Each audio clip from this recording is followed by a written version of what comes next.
The U.S. State Department reiterated its commitment to combating global terrorism in collaboration with India after the U.S. extradited Taiwo Rana.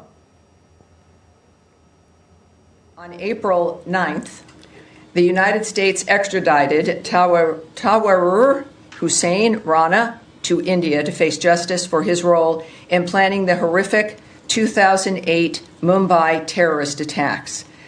Some people watching may not remember these, but I encourage you to look them up and to find out exactly how horrible this was and the importance of this situation today. These attacks resulted in the tragic loss of 166 lives, including 6 Americans, that shocked the entire world. The United States has long supported India's efforts to ensure those responsible for these attacks are brought to justice. And as President Trump has said, the United States and India will continue to work together to combat the global scourge of terrorism.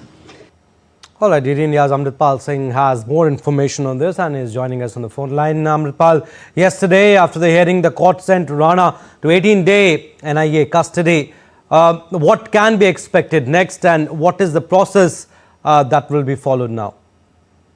So, Abhishek, what happened was once he landed, Prasar Hussein Rana landed in India on that special flight that the Indian investigators and other intelligence officials brought him back to. He was formally arrested at the Delhi airport. He was produced in the special NIA court where they demanded, as you said, a 20-day custody. The court granted them an 18-day custody. Essentially, now the NIA is interrogating him to construct the whole chain of events. Already, the NIA has filed charge sheets against Rana and 8 others. 1 American national, David Coleman Headley, and 7 Pakistani nationals, which includes Hafiz Mohammed Saeed, Zakir Rahman Lakwi, Sajid Mir, Major Sameer, Major Iqbal, Abdur Rahman Hashim.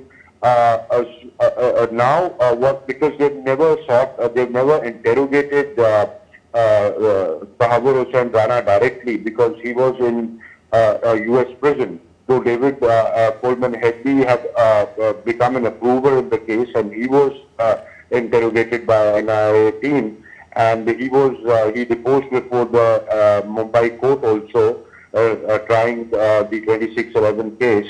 But India never got direct access to Prasar Hussein Rana. We only know about his role through the deposition of David Coleman Headley. Now this is the first time that you've got access to him, you've extradited him, and he will reconstruct the whole chain of events, that who all were involved in it, how the ISI was involved in it, because he has already been found guilty on the count of providing material support to the Lashkar-e-Taiba. So how Lashkar-e-Taiba, how these conspirators and the ISI and the Pakistani state were involved in hatching a conspiracy and then executing the attack. Because remember, Prasar Hussein Rana not only facilitated David Coleman Headley to come and do a recce on multiple counts in India, but he himself on the 18th and 19th of November 2008 came and stayed in a hotel in Powai and helped in securing the locations of attack. So the whole chain would be constructed, also the money trail. So that will happen over the coming days. Okay, Amritpal, also U.S. Department of Justice has issued a statement. Now, what kind of cooperation or intelligence sharing is expected between the NIA and U.S. agencies now that Rana is in Indian custody? Both the U.S. Justice Department, as you rightly said, and also the U.S. State Department has said that we've extradited him, and that is a step towards the counter-terrorism cooperation that exists between the two countries. So clearly, they expect that he'll be tried in Indian courts and brought to justice.